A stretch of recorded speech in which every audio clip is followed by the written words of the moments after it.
notebook. Or does somebody, I mean, I can take them till I go, but I don't know if that'd be that helpful. I can take them. Okay. But here, I can do it. Good. Yeah, I'll do it. I'm good.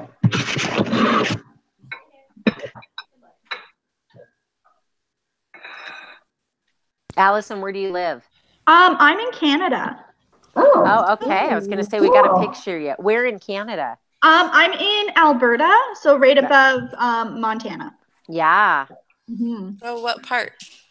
I'm in Calgary. Quite a bit north. Heartland.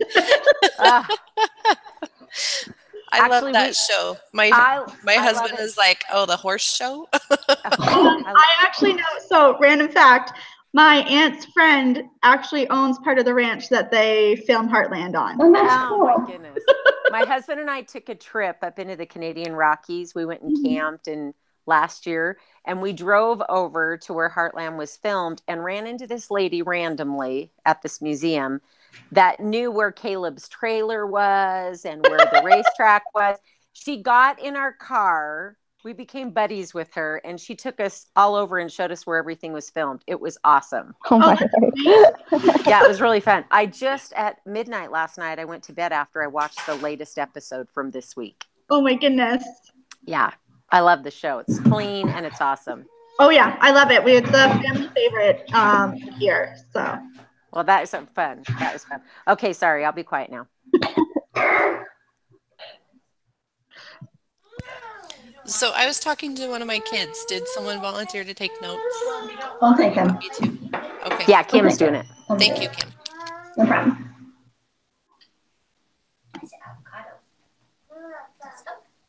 Okay, who's leading? Alicia, are you leading or is Haley? I can lead. Go for it. It doesn't matter. I'm not ready to lead. You were just at a leadership conference, so you're a pro now. Oh, gosh. How was that conference, really quick? It was good. It was really good. I feel like Sherry went to better classes than I did. Uh-oh. Oh, you missed this.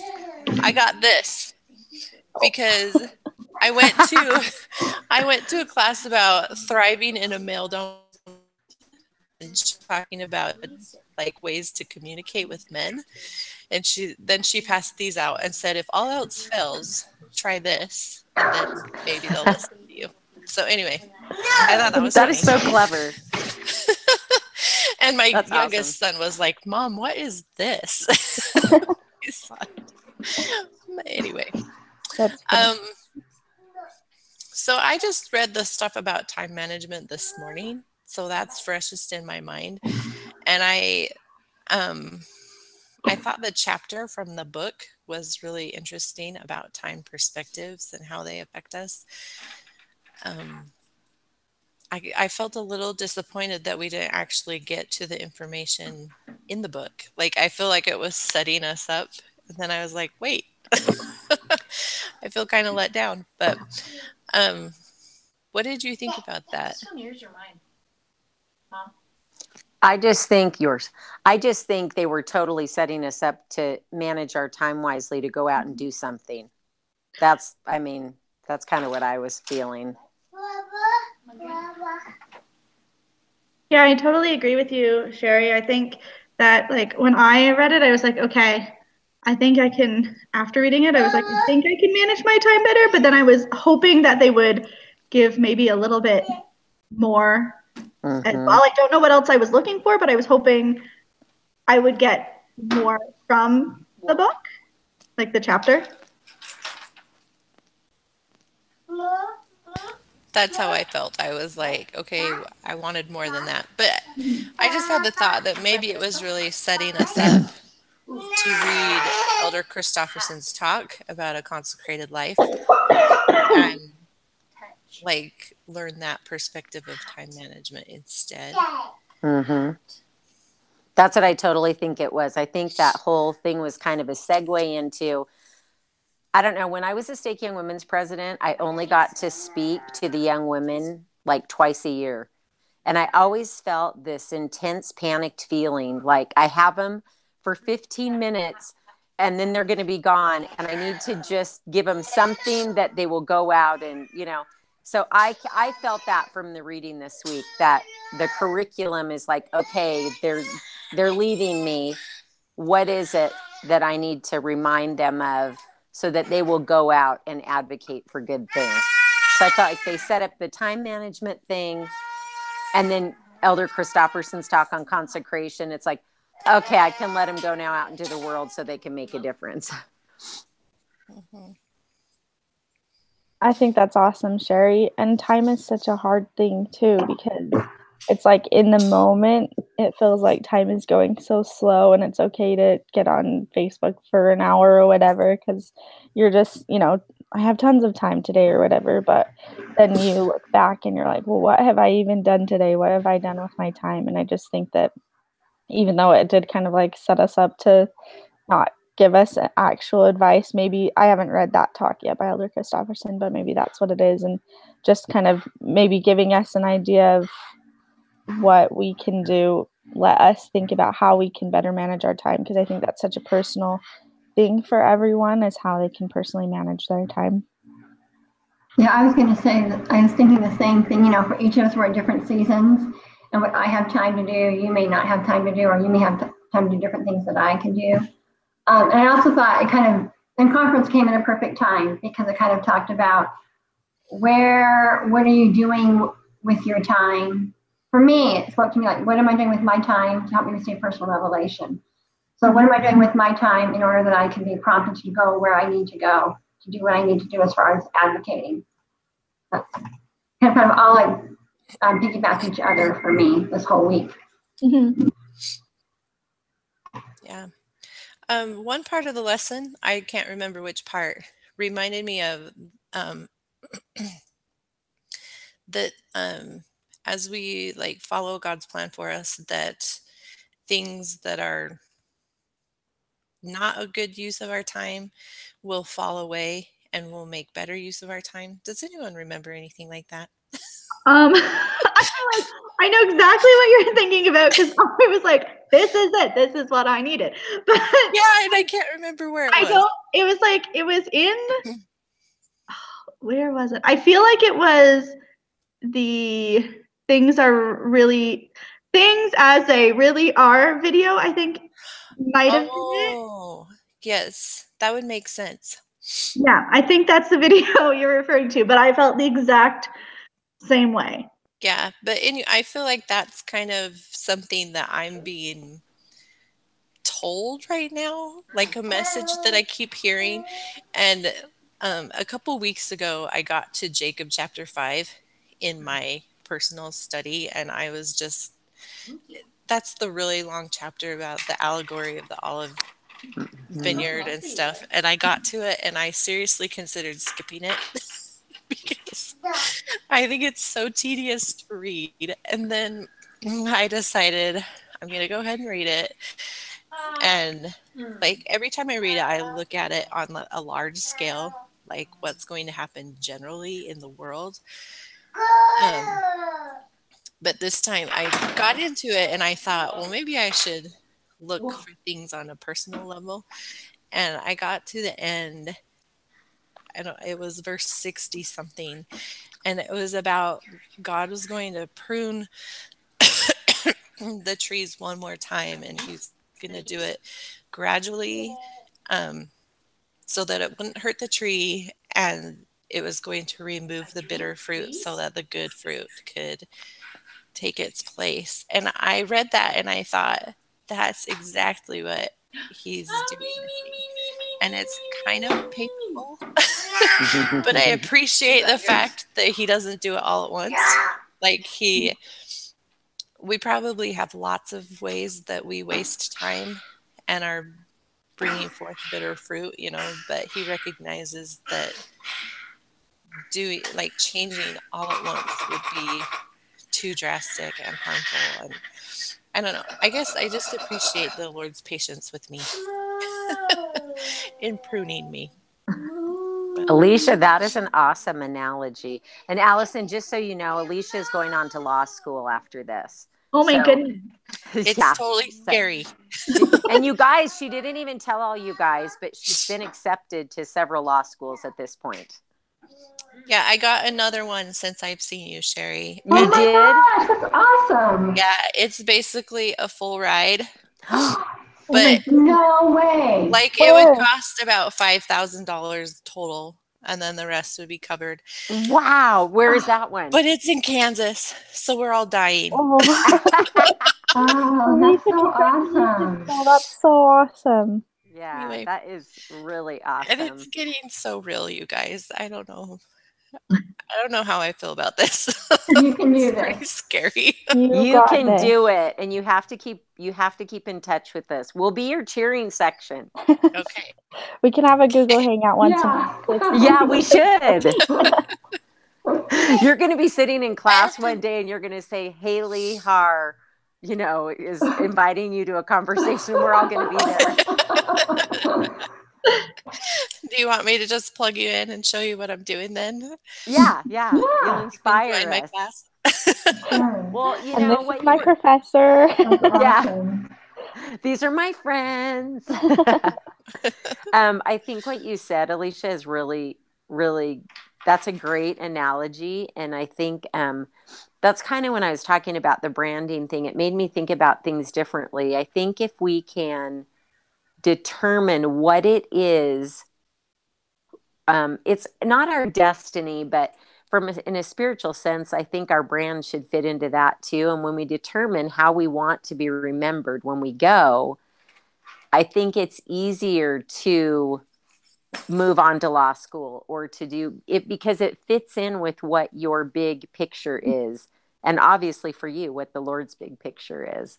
So I think, and I think the whole thing in conference, we heard so much about revelation and being prepared for that. And all of us have said at one point in this class or more, we don't know what we're supposed to do with all of this. What are we supposed to do? And I think hearing that made me feel really calm. The Lord's going to present opportunities for us to use what we've learned. And it might not be in the way that we even think. But the other thing I thought was so cool about it, as I was sitting there thinking about that whole branding thing, everybody's brand is different, which just lets us know that Heavenly Father is going to use us all in different ways. We're not meant to do all the same things. But I think that is the coolest thing, that what one person can do to really make a difference and have an effect, maybe that skill set they have, somebody else has something totally different and we can all contribute. So I thought conference was awesome, but that's a great analogy. I Haley agree. and That was Allison, are you completely lost with what she's talking about with branding? Because I think that's a conversation we had in our private hangout before we your found you. exclusive. Go ahead. What were you talking about with branding? Sherry, do you want to give them a quick rundown of your class? Sorry, I forgot we weren't all together. That leadership conference we went to, I went to a class. There's a coach, like a life coach that does consulting, and she does career coaching pretty much. And I went to her class on branding. And basically what she taught, I thought branding all just had to do with like your job. But she said branding, to determine what your brand is, you ask yourself, what do I want to be known for when I leave this life? When I am gone from here, how will people remember me? And she said your brand applies to every aspect of your life. So she had us write down what roles we have in life, student, wife, daughter, neighbor, then your calling at church, how you're involved. So write down every role that you have. And she said, whatever your brand is, that brand should be applied in every single aspect and role of your life. And which also made me realize you have to be authentic. She said, you can't be one way at church and say, this is my brand, but you act different at church than you do somewhere else. Or you're a different kind of parent than you are at your work. To be true to your brand means that you live that in all aspects of your life. And anyway, so that was kind of what we were referring to, that everybody's brand is different. But as far as the time management thing we were talking about, she was saying that it's much easier to manage your time when you've determined what your brand is. Because then when opportunities and stuff come to you, you can ask yourself, does this fit in with my brand? Am I going, whatever my brand is, like I was telling her, my brand has always been that to make the world a better place. When I leave here, I just I want people to feel like that by me living, the world was a better place. So as opportunities are coming to us, if you're thinking about your brand and who you are, if you have an opportunity to be on a committee or to take a job or to whatever, you ask yourself the question, in what way does this fit in with my brand, and does it? And if it doesn't, then you can kind of let it go. My daughter and I were just talking about this, and she has a lot of different talents and skills and has a hard time kind of focusing in on just one thing. She's a really great photographer too. And she was just saying that she's kind of determined what her brand is, and that photography really doesn't fit in with her brand, even though she loves it and she's good at it.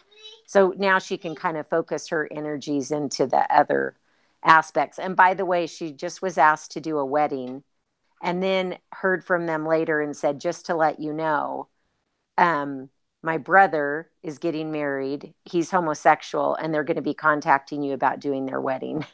I just thought you guys would find that interesting, that because we've talked about that too. But anyway. I really like what you said, Sherry. My boyfriend and I were actually just talking with branding, I guess, this week, because we have a mutual friend, and at church, he's definitely like one way, and then not at church, he's like a completely different person almost. Like at church, he's very like Peter priesthood almost, and like is all like by the rules, and like Sunday is his day, but any other day of the week, he's very much opposite of that. So we've both decided together that because this person can't be like either like their Sunday self every time or their rest of the week self every time, that we do have to actually end this friendship. And we're both like really sad that we have to end this friendship, but we don't want that kind of person in our lives and like have a relationship with them when we can't figure out what type of person they actually are. That's really sad, but good for you, Allison. That's what you feel like you need to do. But Sherry, I love that too. I think branding is definitely a thing. And it reminds me of two different things. I don't know if you guys have ever heard of Darren Hardy, but he's like a motivational speaker. I think he's Christian or whatever, and he does a podcast every day. Anyways, and he did one about being world class at one thing. And he said so many people try and focus on so many different areas of expertise that they're never good at anything. They're just mediocre in a lot of things, but that we should work on being world class in one thing. So choose that one thing that you want to be really good at. Like the Olympians, for example, they only focus on their sport and they do everything they can to get to the Olympics. And so they put everything else aside. And that's a little extreme because obviously you have to have family and, eating and all of the regular day-to-day stuff. But I like that principle of just trying to pick one thing to be good at. So then when people ask you, what you do, it's not like, oh, well, I'm okay at this and I'm okay at this, but I don't really have anything. And then it also reminds me of the talk good, better, and best on choosing the best things to do with our time. We've kind of mentioned it a little bit. Alicia was talking about it as well. To not just choose the good things or there's even better things to do, but try and find the best things to do with our time. And that's just different for every person, like we said. What you were saying about being an expert, Haley, reminds me of the chapters in the book that we read. And I remember one line of the book was something about piety isn't an excuse for mediocrity. I don't know exact words, but it's saying that faithful people need to also be experts in the public square. And I thought that was really interesting. So I've also been thinking while we're talking about the article, the chapter in the book that we read, the time management thing, and the story about the study where they had the students that were preparing a speech on the Good Samaritan, and if they felt like they had extra time, they would stop to help this man that was placed in their path. And if they felt like they didn't have time, then I think it said 90% of them didn't stop. And so I keep wondering, like, how is there a way that we can reframe our thinking so that we generally feel like we have more time most of the time? Does that even make any sense? I think we need to slow down. Mhm. I think that's kind of the first thought that comes to my head, is that we're all just going so fast and trying to do so many things that I've noticed that when I try and slow my schedule down and slow my life down, time still goes fast, but it's not like I'm almost skipping over things because I'm trying to do so many things. And that's hard. I mean, you guys all have kids and stuff, so I'm sure it gets really busy, but just trying to slow down and enjoy every moment and take minutes to reflect or to meditate or to think about what you're doing. I don't know. That's what comes to my head. I know for myself, I've actually had like a problem doing this because I work full time and go to school full time and have a full time boyfriend. So trying to fit like my life in like into my schedule has been very interesting for like the last like year and a bit. And so what I have actually done is I have like my like planner, and I plan out like almost every moment of my day to see where I'm able to schedule like me time, because I definitely lacked that in my life, and I was like finding myself really burnt out. So I've like scheduled it in like every 2 hours I have like a 15-minute break of just like, or half an hour break of just like just time to myself. Even if like I'm in the middle of a date with my boyfriend, I'm like, okay, guess what? Like I get to leave you for a few minutes because I need to like just have like a moment to breathe and slow down my life. And I found that like, yes, sometimes it's a little inconvenient. And I'll like reschedule it every once in a while. But I found like when I am able to take like that 15 or half an hour just to like focus on myself and either like pray or meditate or read my scriptures, it definitely helps slow my life down, so that I am able to have energy to keep going throughout my day.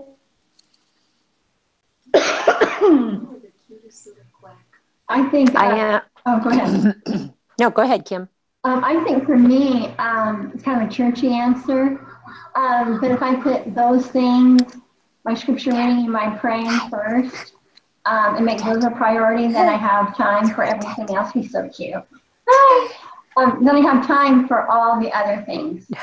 And also for me, I've learned like to draw boundaries, like be able to learn how to say no to those things that Can you say hi? I feel aren't important enough, I guess. And remembering that it's okay to say no. You know, thank you for thinking of me, but to do this, to asking me to do this, but I can't do that right now. And that's when I kind of had to learn. I think it's good to learn to say no. But I don't know if you guys, when I took my stress and coping class, I really grabbed hold of mindfulness. That's what I did my practicum on, my workshop, and that's also what my research paper was on for research methods. And I think mindfulness is the most awesome way that I have found to slow down and to center and to regroup. As far as just when you're feeling stressed, doing breathing, doing a body scan. And I think one of the most powerful things that I've taken away from mindfulness is awareness and living in the present. So, I've noticed since I've studied mindfulness the last year that like when I'm driving to and from our house, I notice like houses or things that have been there that I never even noticed. And I've passed them. I've passed those areas thousands of times. So I think slowing down enough to be aware of your surroundings and what is around you, who's around you, what's happening. And the other thing is living in the present, because a lot of times when we're running crazy, a lot of times we're thinking about what's happened in the past, or we're thinking about what's coming in the future. And although we have to look ahead, the only thing that we have any control over is what is happening right now today. So it doesn't really do any good to look back because it's over. And to look too far ahead, we miss like today, like what's happening today and little moments and things that occur. So to me, excuse me, I am a total advocate for slowing down and really relishing and enjoying moments in life. I think mindfulness is just an awesome way to do it.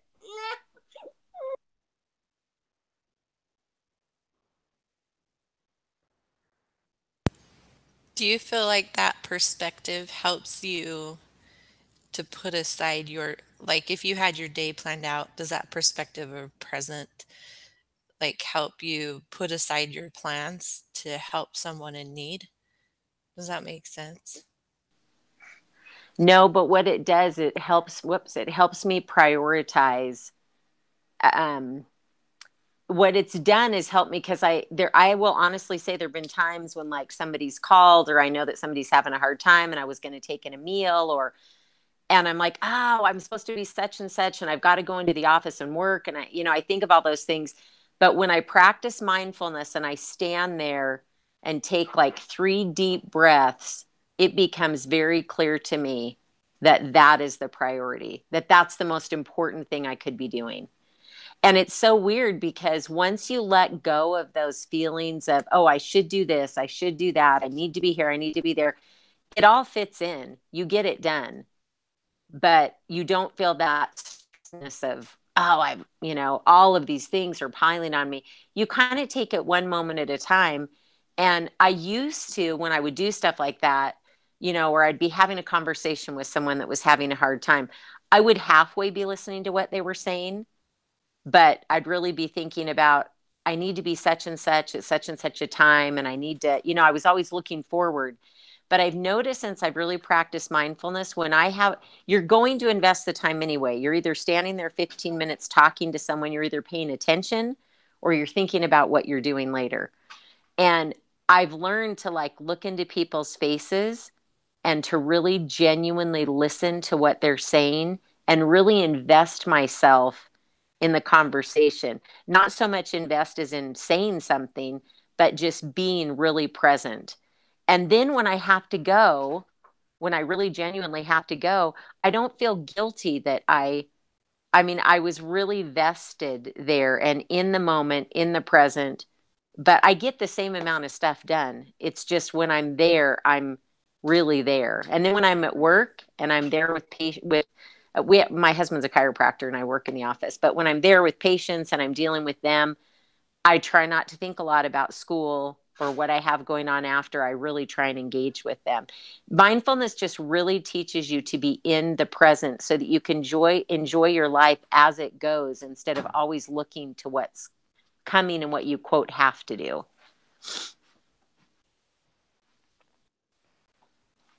That's awesome, Sherry. I think mindfulness is great.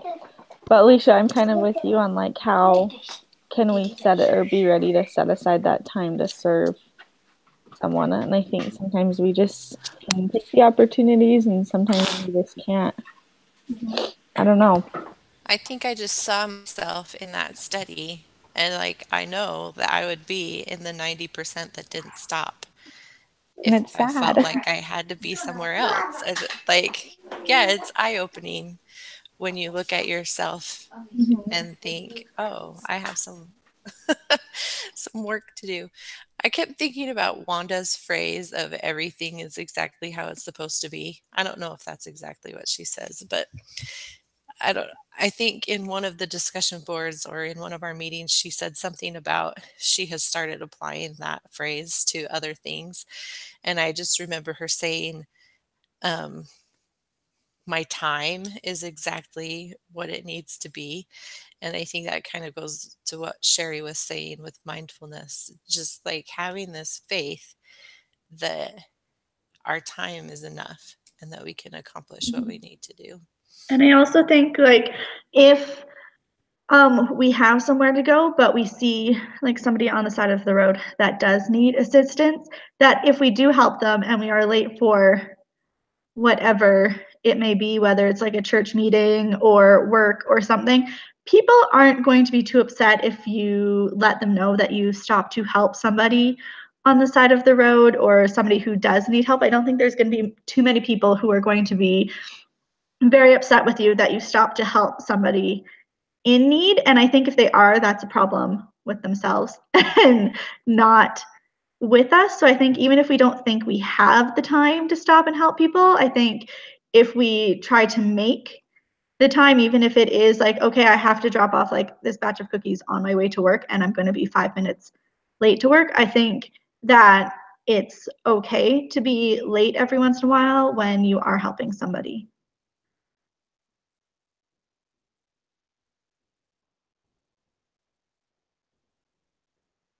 I like that, Allison. I think you're right. And people usually understand. I think there's a story in Journal Conference. By the way, Sherry, if you have to go, you can. I don't know if you're planning on listening or not, but you've been awesome. She's going to drive for me so I can stay on. Oh, good.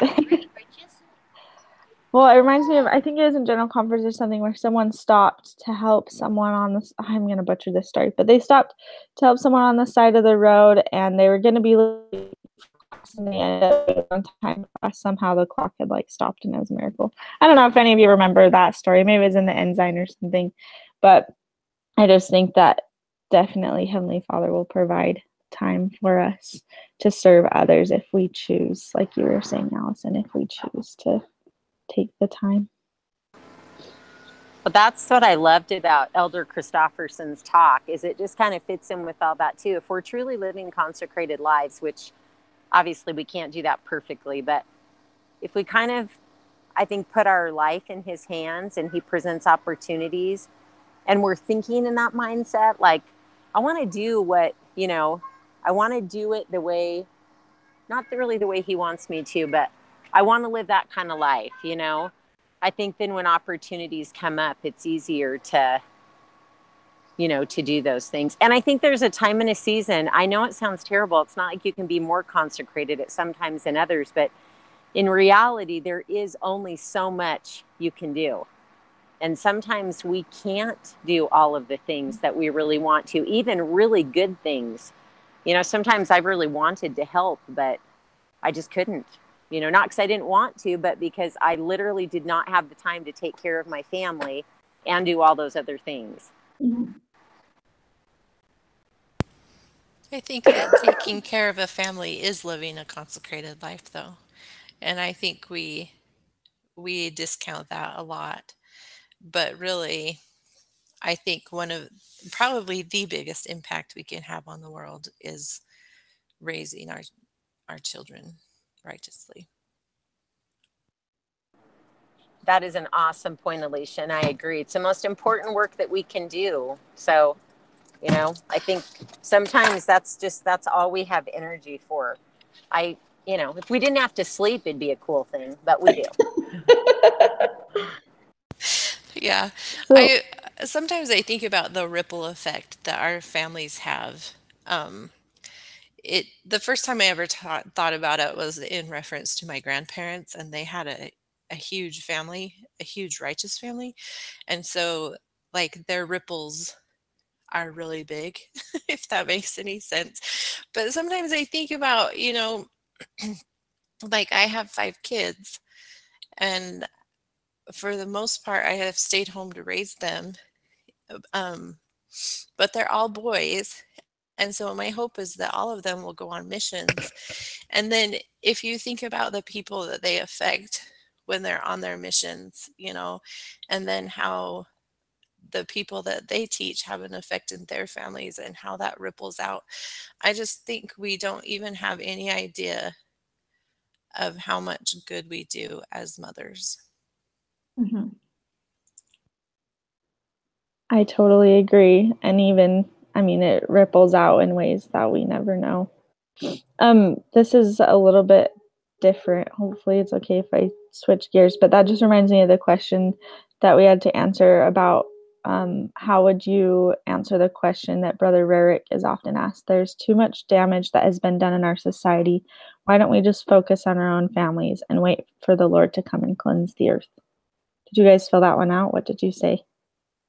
For that one, I definitely said that we should focus on our family, but our family shouldn't be like 100% of our focus, that we do need to focus on like the other people around us, because we are able to help other families, even if it's just them seeing how we interact with our families or how we raise our children. Are like the way we interact with our family will have an impact on other people's families, because I've definitely seen it like in my friends' families. I'm like, oh man, like I would never want to treat a family member the way this person has been treated. Or yes, I want to take like what they're doing with their family home evening, I want to bring that in to my family. And even though they might not have taken like 5 or 10 minutes to like have like a sit down conversation with me or something, I've definitely learned from other families. And I think when we are able to help other families, like it makes that ripple effect. And so I don't think our families should be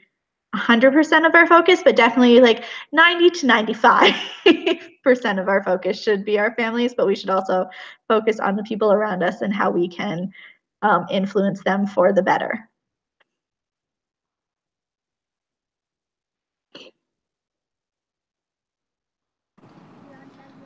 I think our kids, they grew up in a really small town, and they were the only members of the church in the whole school.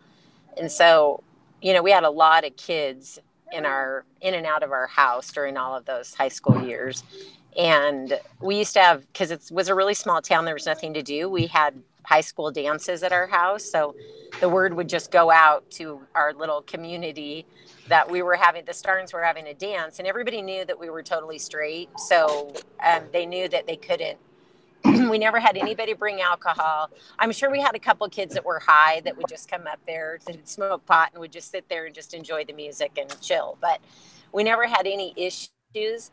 But even though there were a couple of those kids that did end up joining the church, but even though all of them didn't join the church, or a lot of them came from broken families and stuff, for that moment, they were in a safe place where they were having fun, and they remembered those things. So, if we hadn't, and it did take time and money and effort and cleanup and all of that, but I think as families, yeah, we do need to focus on our families. But part of when we focus on our families, we need to be teaching our families and our kids how to go out and to serve and to love and to care for people and to advocate too. So if they don't see us doing that, they're probably not going to do it either. But our impact can be small, is kind of my point. You don't have to do something huge, but it's important that we reach out to our communities and help even in small ways. Hi, Wanda. Hi, Wanda. Hi, guys. I know I'm only here for a little bit. I'm glad you made it. I'm glad you made it for 5 minutes. Yeah. So, Haley, I'm going to go back to your question, because when I read that last night, I thought of my husband, because sometimes he sees things going on in the country or politically, and we'll have a conversation about it, and he's like, well, I don't care, because it just means the second coming is that much closer. Like, kind of like, let it all go, it's supposed to happen anyway. But I think that, I don't think he really means it, but he kind of, in a little way, he does. But I think that that part of it is that we need to be found on the right side of things, and by just letting things go, we're not letting people know what position we take. Like, I guess we're not being courageous in what we believe. And that's what comes to my mind, is that we know that eventually the Savior will come and that things will be made right. But until that time, we need to be fighting for what's right. And I actually had the thought that, like, while I was reading Ryan Anderson's chapters and he was talking about faith, I had the thought that that part of what brings about the second coming, because I think a lot of it will be our attitude and our desire for it to happen, but a lot of what will bring that about is how willing we are to fight for what's right. Like, it will be our attitudes toward it.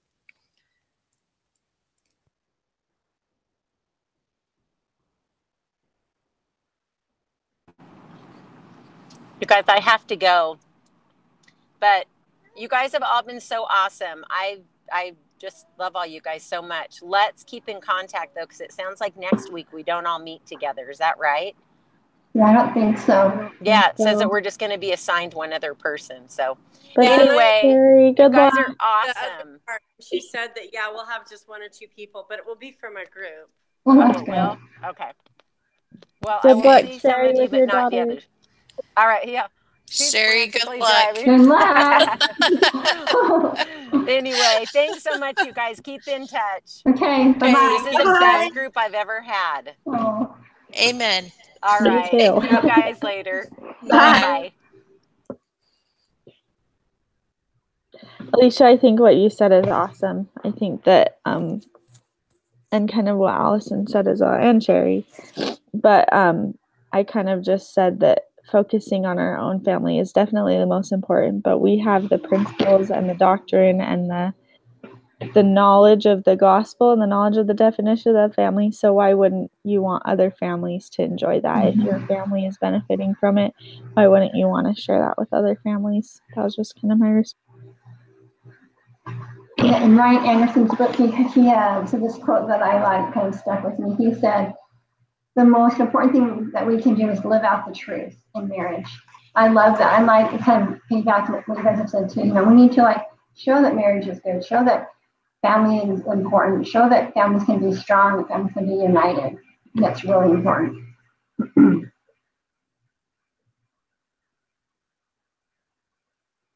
So Wanda, the question was that it was Brother Rarick. There's too much damage that has been done in our society. Why don't we just focus on our own families and wait for the Lord to come and cleanse the earth?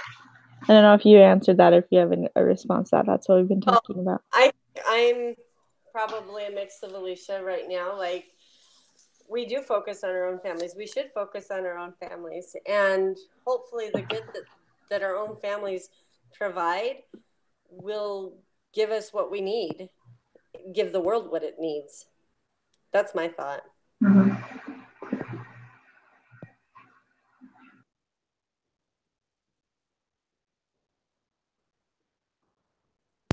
Is there anything else that anyone wants to go over before we wrap this up? I just wanted to bring up really quick the video on the providing faith and values in cinema. The movies guy that was like, we started out with 80% pornography or whatever in our movies, and now it's only 30%. That video was awesome. I think I that's loved really it. good. That That's was my good. favorite. I've even put So that in the inspiring. that was, you know, I did notice that, or I didn't notice it. I mean, I noticed it before, like the lack of family films, but I hadn't noticed the change. It has been a subtle change, but there's been a change, and it's amazing. Mm-hmm. I'm so happy. Like, that just made me, you're right, it has been subtle, but that made me super excited. And like Like family movies. one thing that stood out to me after watching that, I was like, back in my brain, I was like, how can we like make these good choices and like picking out family movies? And then I remembered, I was like, oh my goodness, like I have a super easy way because my friend's dad actually does he's a movie critic, and he goes through and he watches all of these movies, and then he comes at it from like, because he's LDS, so he comes at it from an LDS perspective and lets people know how, like, what movies are family friendly and what movies we shouldn't watch. And he actually, like, he's on Facebook as well, and it's called Parent Previews.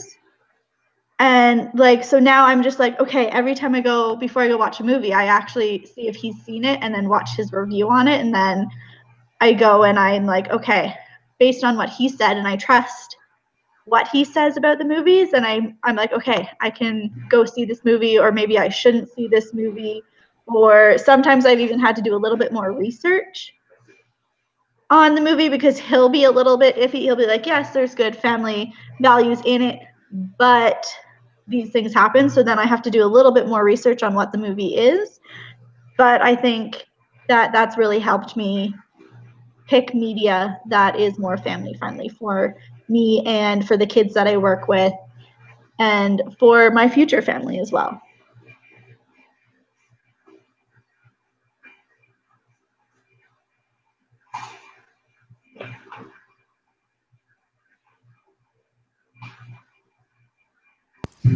That's something that I felt like Ryan Anderson touched on in his book too, was that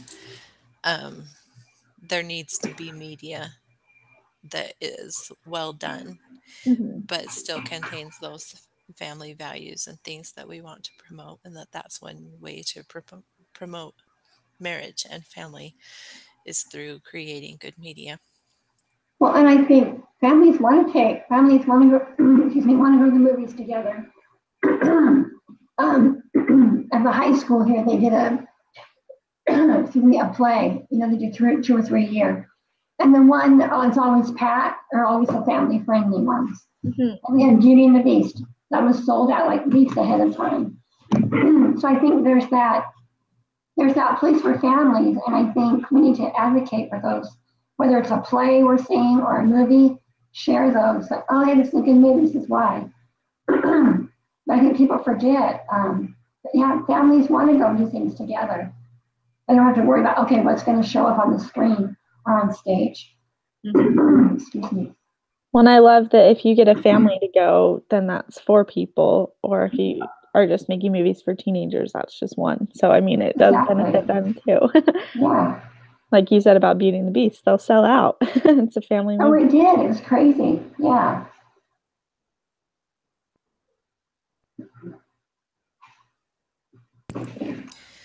Okay. Kim, do you want to read back what we've talked over? Yeah. Okay. We talked about time management. We all feel like the time management chapter led to Elder Christofferson's talk about living a consecrated life. How do we use our time? We are each in different seasons. The things that are important, that are not important, will gradually fall away. We share with us Jacob 5. I like that. God will prune us gradually. We're glad that He's gradually and He's patient with us. We talked about how the Lord will provide opportunities to use us individually. We need to be authentic in all parts of our lives. It's easier to manage our time when we know what's most important to us, or what our brand is, like we talked about with Sherry. This will also help us focus. Darren Hardy was mentioned. You need to choose out one thing that you're good at. We also mentioned Elder Oaks taught good, better, and best. And we're trying to figure out how to do the best things with our time. Learning to be faithful people need to be heard faithful people need to be experts in the public square. How do we have time to be the Good Samaritan? Slow down, plan, take time for yourself. Learn to say no. Practice mindfulness, live in the present. Take a pause if you need to, invest in conversation. Also do the scripture study and prayer first. Everything's exactly how it's supposed to be, as quoted by Wanda, who wasn't here, but we refer to that. We talked about living a consecrated life. Be willing to live a life. Okay, I can't remember writing, but okay. Taking care of the family is part of living a consecrated life. We're all in different seasons. We mentioned about the ripple effect of the family, how we have no idea the influence our families can make on others and on the world. We talked about Brother Rarick's question about the wickedness of the world. How do we deal with our families with that? We have influence on the world around us. We need to be teaching our families. We need to be found on the right side of doing things. We need to be courageous. One of the questions that was asked was, how willing are we to fight for what is right? We to live out the truth. And we also mentioned about media and family-friendly media. There's a lot of stuff we talked about today. That's it. Yeah, that was awesome. Yeah, we covered a lot of ground. Yeah. Wanda, you were part of our conversation before you even got here. Yeah. So good job. Are you in the house that you made an offer on?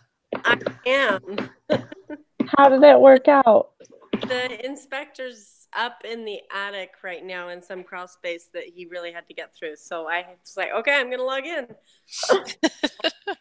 You're awesome. They're still fixing, and I'm not sure if the guy that's selling the house will fix it. So I have to be willing to walk away and live a little, but we'll see.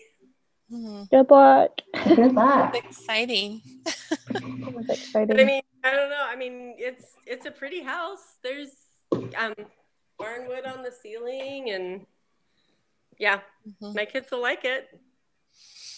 So have you been kind of looking for a while and then the right thing just happened to come up? We've been looking for like a year. And we've been serious about a couple other houses. So it's just a matter of whether this one will fit the bill. It's got one less bedroom. And since I have a lot of kids, that could be hard. That matters. But the community's a little better. I mean, we're talking about advocating, but I think sometimes in order to protect our children, it's better to get in a community that will support and maybe even listen to you. Yeah. It's true. Okay. Well, good luck and thanks, guys. Yes, Good luck. thank you. Thank you. You've been a I think it's the best group ever. Best Thanks for ever. joining us today, Allison. Thank you for letting me pop in. Yep. Yeah. Okay. Bye, Okay. guys. Keep in touch, Bye. everybody.